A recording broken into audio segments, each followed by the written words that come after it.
শহরের ভিড়ের মাঝেও কখনো কখনো কিছু মানুষ খুব একা হয়ে যায়।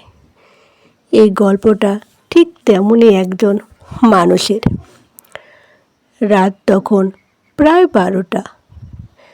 চারিদিকে নীরবতা, শুধু মাঝে মাঝে দূরে কোনো গাড়ির শব্দ।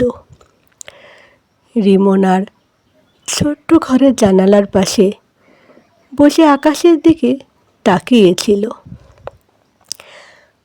আকাশে কোনো তারা নেই, যেন সব আলো কোথাও হারিয়ে গেছে, ঠিক তার নিজের জীবনের মতো।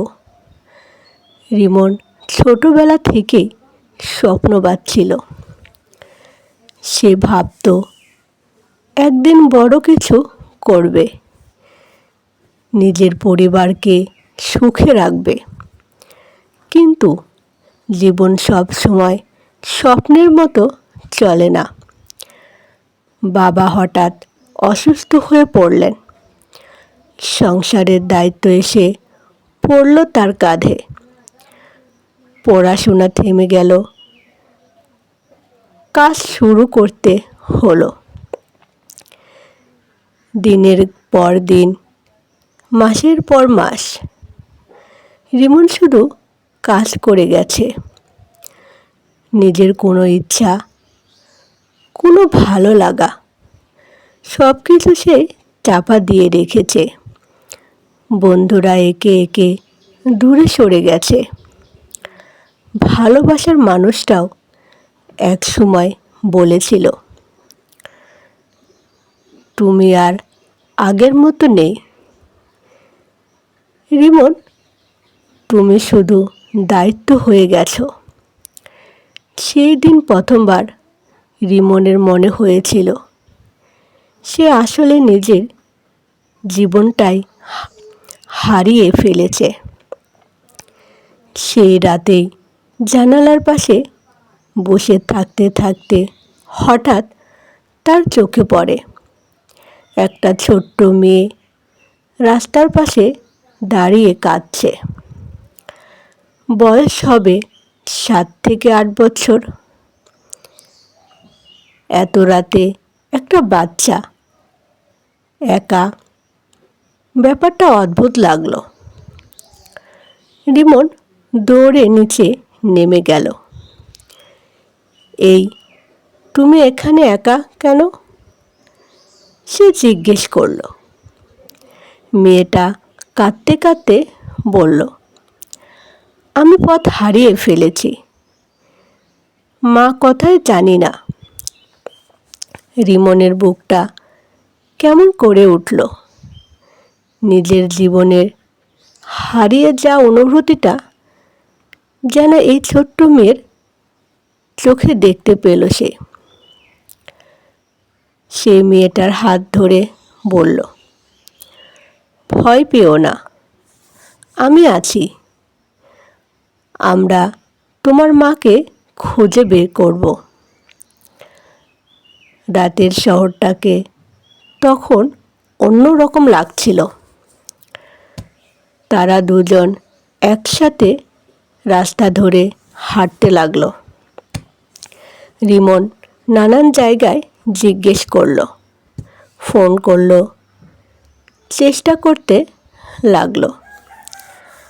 প্রায় 1 ঘন্টা পর অবশেষে একটা মোড়ে তারা দেখতে পেল এক মহিলা পাগলের মতো কাউকে খুঁজছে।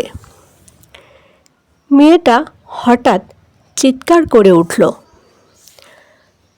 মা! মুহূর্তের মধ্যে মা মেয়ের একে অপরকে জড়িয়ে ধরল।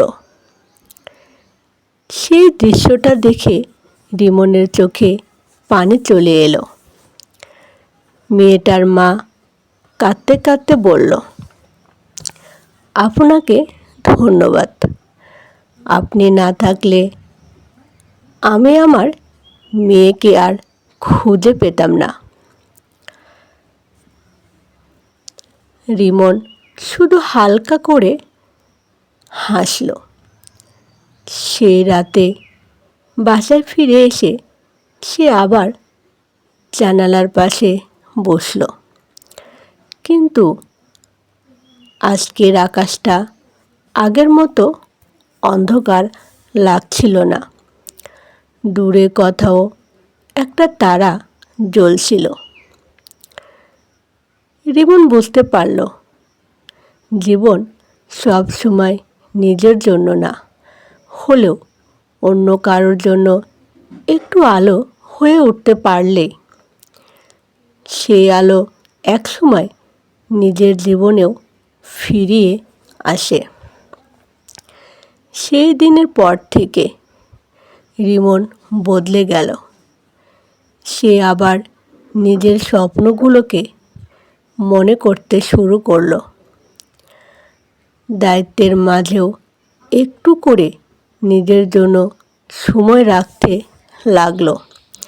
আর সবচেয়ে বড় কথা, সে বুঝে গেল হারিয়ে গেলেও মানুষ আবার নিজের পথ খুঁজে পেতে পারে যদি সে হাল না ছাড়ে।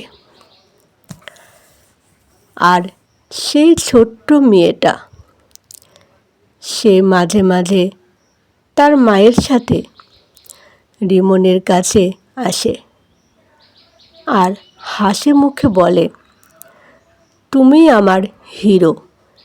রিমন তখন শুধু মুচকি হাসে, কারণ সে জানে সে কারো হিরো না, সে শুধু একজন মানুষ যে একদিন নিজেকেও খুঁজে পেয়েছিল।